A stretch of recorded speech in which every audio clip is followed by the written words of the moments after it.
Well, thank you for having us here. Let me be your keynote speaker tonight. What a tremendous crowd. I like this crowd because I don't know too many of you, so I can speak more freely. So it is good to be here with you tonight.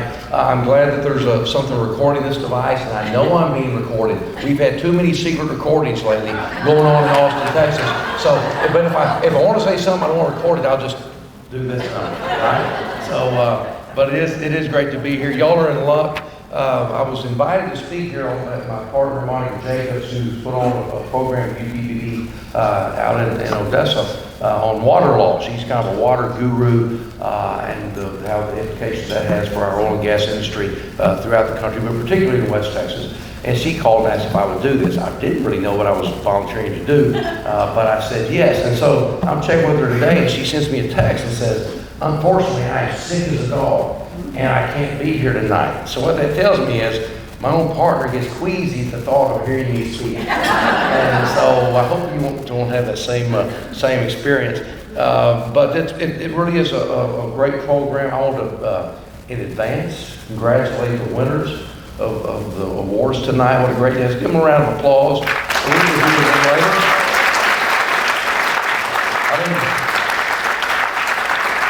I've been reading these bios and was struck by several things. Chief Justice Frost, I'm a lawyer by profession, practiced over 30 years with the Kelly Bar firm, and we recently had the chief was with us in Nacogdoches at our Republican Party fundraiser.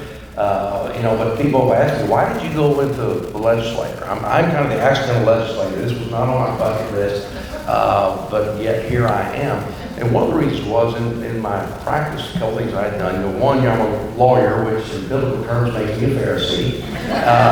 Then also, I was actually the tax collector for all of our taxing jurisdictions within Nacogdoches County. So I was already a tax collector. That's 2 strikes. And then I thought, I want to do public service. So I'm at that stage of my life. Our sons are all grown and out and doing well. And I thought, well, this would be a good thing. So I thought, maybe I ought to be a judge. But then I was reminded, judge not, lest ye be judged. And I said, I'll be in politics. And Christine, what you said a while ago was really kind of foreign to me. You said something about that you're in nonprofit fundraising. And that's such a foreign experience to me as in politics. We don't have any big egos, and nobody cares about money. So it's kind of interesting that we have that contrast in situations. But Mr. Woodcock, on your award, congratulations. I'm glad your daughter's able to join. She's a school teacher. Thank you for that. In Texas, we had a great session. Is there anybody here that's is also a teacher, public school teacher? Anybody has a family member that's a public school teacher? Or has a retired teacher in their family? Has anybody here ever been taught by a teacher? Raise your hand. Okay. And I say all that to say, I think finally in Texas, we quit worrying about bathrooms and we started worrying about classrooms. And so I'm very happy that I think when the emphasis right, it showed up. And by the way, that would not have happened. I will make one quasi-political partisan comment that the last election was an eye-opener for us. Unfortunately, it was an unwelcome eye-opener for our friends of the judiciary, and we have got to protect our courts and our judges. We have too many good judges in the state who were threatened by the upcoming election. And so I know Justice Guzman's here with us, also being recognized with an appropriate award. But politics do matter, elections do matter. And what the teachers did this last election cycle, their voices were finally heard. That we want to take care of the people who take care of our kids. And that lesson was heard loud and clear. It's upon the rest of us to make sure that we get that same message out on other issues, including the protection of our judiciary. When our courthouses don't work, people don't think they have equal access to justice. They don't have an opportunity to go have their remedies addressed in the courtroom. It spills out into the streets. That may sound radical or overly dramatic, but no, I believe it's absolutely true. It's the faith and confidence we have in our institutions which make this whole thing work. And so I'm honored to serve in the Texas legislature. As you may have heard, I'm not going to go into any details on this, we have a little situation going on in the Texas House, which does threaten the confidence that the people of Texas have in our institution. I am confident that we will be able to address this in an appropriate way, in a meaningful way, and put it behind us because as I know this is a non-partisan event, but as a lifelong proud Republican, it is important that Texas continues to lead the way in this country. And how goes Texas goes the country. And I think we've got things right here. I like the fact that we have a legislature that we get paid a whopping $600 a month to be your state representatives or state senators. And we meet every other year, every 2 years for 140 days. I know you're from Kentucky, but I think this is right. You know, now some people in Texas think we should meet every 2 days for every 140 years. But I think we got it pretty much right. And I think it works well. And that we do have God a bless citizen. Texas. God bless Texas. That's my closing line. Citizen legislature. We have a citizen legislature that lives this stuff. So I'm a Paul Harris Rotary Fellow. We were talking back to Mr. Cotton, also a fellow Rotarian. We'll do the 4-way test when we get through tonight. And but the Texas legislature, Mr. Farragher's there in the back, and you know this. You sit in the Texas House on the floor, and it looks like your Rotary Club. You know, he's a veterinarian, she's out in sales, this person's a brain surgeon, literally, this one's a banker, farmer, rancher, across the board. That's why it works. And then we go home, and we have to be accountable to the people we live with to do a good job. Indulge me for one moment, you young people in the room, which is basically everybody here younger than me. But let's get the students to stand up, the UTPD students. If I could see you for a moment. All right. It's great to have you here. The one thing I was asking you in this conversation, what can we do, what can UTPD do to improve things and and be more relevant and have more to say when it happens to legislation? And I suggested Wendell, and Madam President, I will suggest to you. Other universities have done this, but I think it would be vital. I'm going to encourage each and every one of you to seek out your representatives, whether it be Brooks Landgraf or Speaker Craddock, or those from your homes where you grew up. Try to find an opportunity to come to that pink dome that you toured today. Did y'all go on the tour? Yes. Did anybody freeze up coming down the spiral staircase and the top tour? But really, what makes the state government work more so than just guys like me that get elected and serve a while? We come, we do our job, and we leave. But what really makes it work is the energy and the passion that people like you young Texans bring to the table. It's a fantastic experience. I did not do it. That was not on my plate when I was growing up. I was too busy bouncing a basketball at Abilene Christian. But I wish I had known more about it then, because it's a fantastic experience for all of you to go and learn how government works and to be in the building and see the process. And you may catch the bug and you want to be on state government or government for the rest of your career. But if nothing else, you're going to go back to your homes, your people, your communities, and you know how it works. And you can explain it to other people. That gives us the depth that we need in Texas to have an informed electorate, an educated electorate, people who lead in their communities, and which is what this is all about. And I will say this. You've heard the expression, eagles don't flock. Well, I'll tell you this. Falcons don't flock either. Buzzards flock. Falcons go on their own. They lead. And sometimes being a leader is to be alone. Now, you're still going to have friends. You still get together at Falcon reunions when you want to. But y'all have an opportunity to really do some fantastic things. Within this room, these kids that are standing up right now, I say kids because you're younger than my kids. But within this room, there are future state representatives and state senators and congressmen and business leaders and corporate executives and justices and nonprofit organization leaders and all of these things that make our world work. So we're counting on you to step up and do what others have done before you. So, okay, that's enough. Y'all sit down.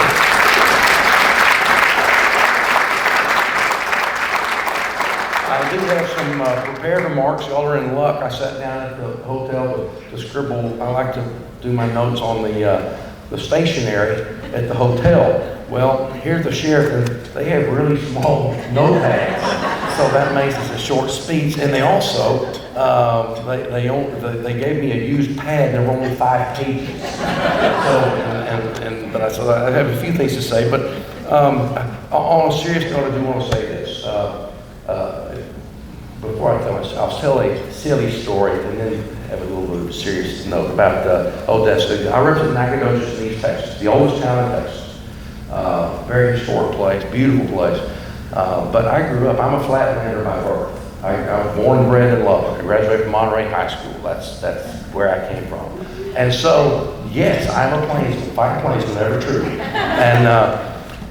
And you know, back in the day, now listen, basketball, we always, you know, we beat the schools down in Midland and Odessa, but now when you had to take on Mojo, that was a different animal. So any of the Mojo Nation in the room? All right, I figured it might be a handful. But so later on in my career, we'd go to Odessa, we'd go back over Midland Alley, and out there you travel a lot. And but I remember in my law practice, there were some cases, big some class action cases out there. So we're at the Hilton, the Odessa Hilton.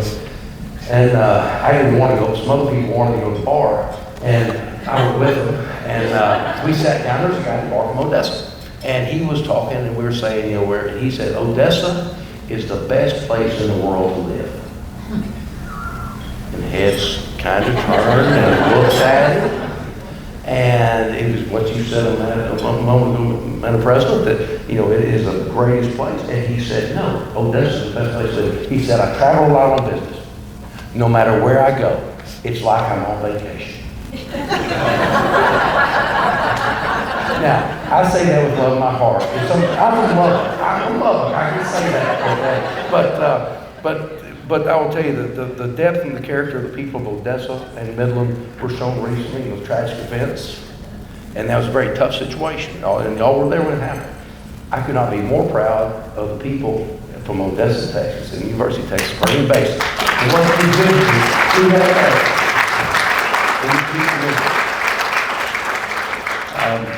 but you know, a few words about leadership.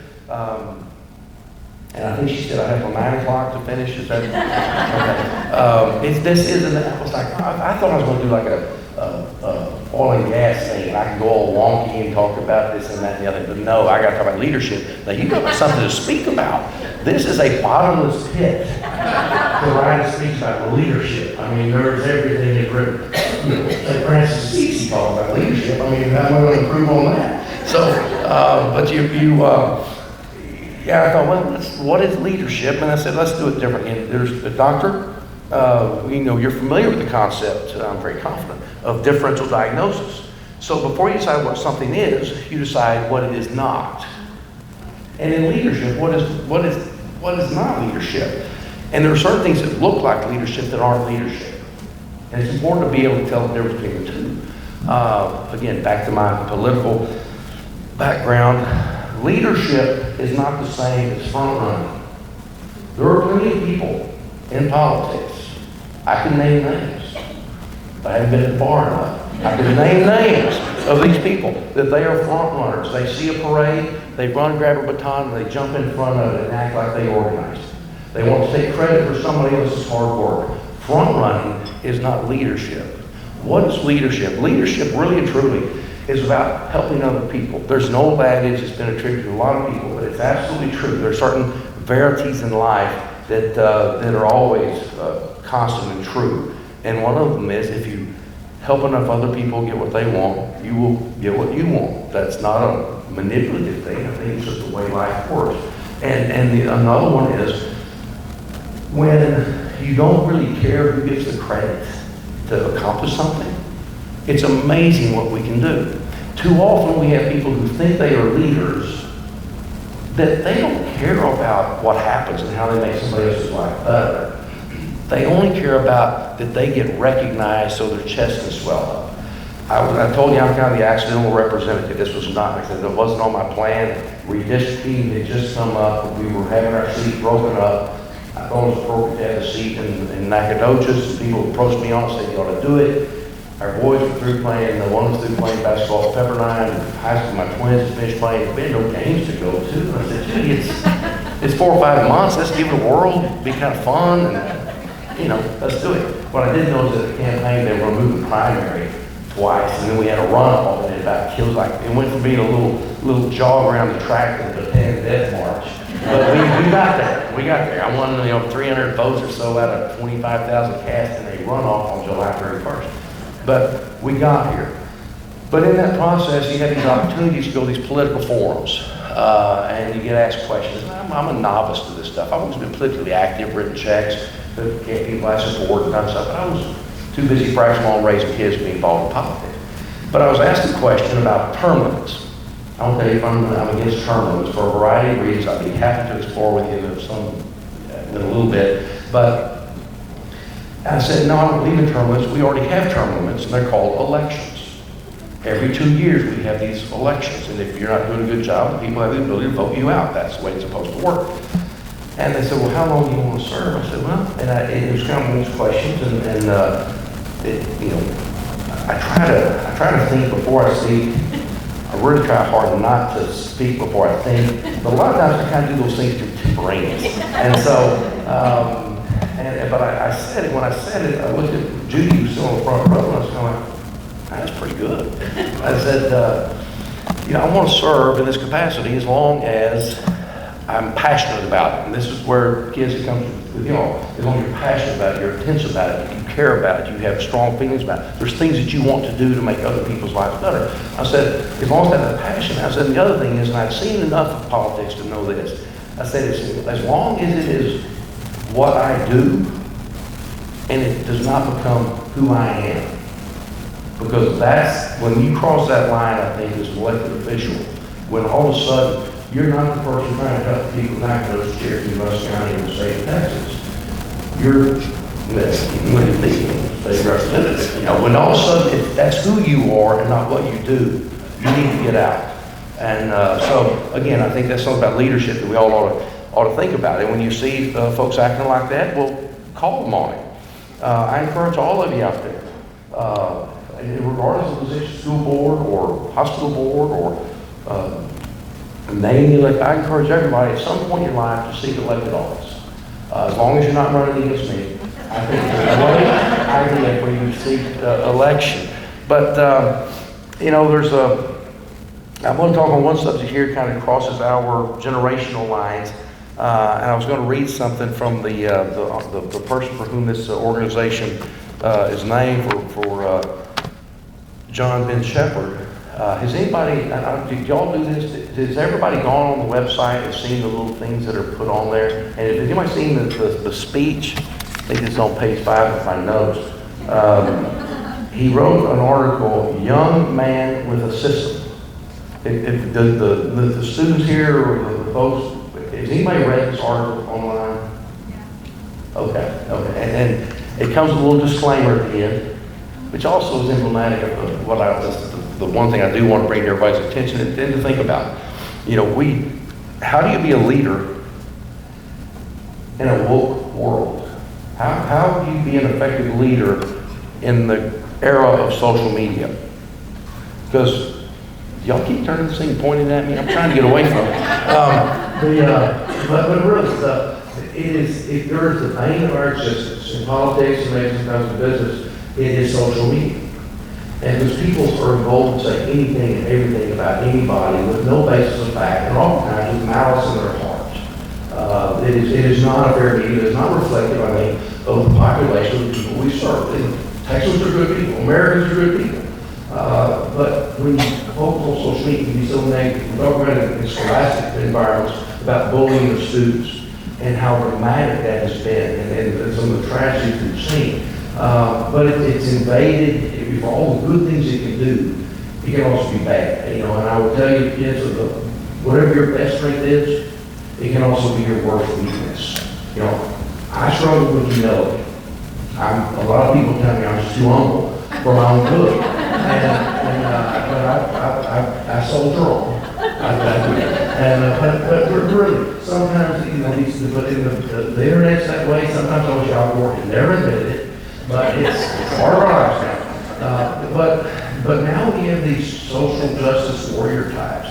And so when I was reading John and Shepherd's thing that he wrote, which was entirely appropriate for 1957, talking to the male-dominated JCs. And so he said there were beautifully and profound. But his message would be lost in a lot of areas because they would see, well, look, he said this and said this and said this. And they would lose the beautifully powerful words that he used to encourage a group of people in that time by taking it out of context now. That happens in politics all too often. I would encourage people, I think we need to be, there's tolerance and then there's tolerance. There's this notion we have to abide and let everything go and not act like it affects our set of morals and values. That we have to be tolerant of everything, even though we may find a person repugnant or spiritually wrong. I don't think that's what tolerance is. I think what tolerance is the ability to overlook some people's failings, their shortcomings, the things that you may not agree with them on. And that's not to say, there's certain things that we don't abide, that there's norms of civilized behavior that you expect from everybody. But we have to be able to disagree more agreeably. And that is one of the things that I fear in this next election cycle, more so than any cycle before now. I know we always say this is the most important election ever, but I think this next cycle you will see vitriol and hatred and venom and malice spewed like never before. That's not who we are. And so, back to the kids and leadership, that's what leadership is. Taking the higher road, picking up his virtues, it made us better people. It made us, why the American spirit began, why Texas saw independence, why this is still the greatest country in Europe. That's what you have. That's your challenge, is to find that leadership within you. So look for the good in people. Don't look for the bad in people. I don't need people looking for bad in me. It's too easy to target. But let's try to find the good. Let's try to do good things. And one of the good things you all can do is complete your degrees, University of Texas Permian Basin. Be proud of Falcons. Get on the donor list. And support this organization of leadership. Thank you all for sticking.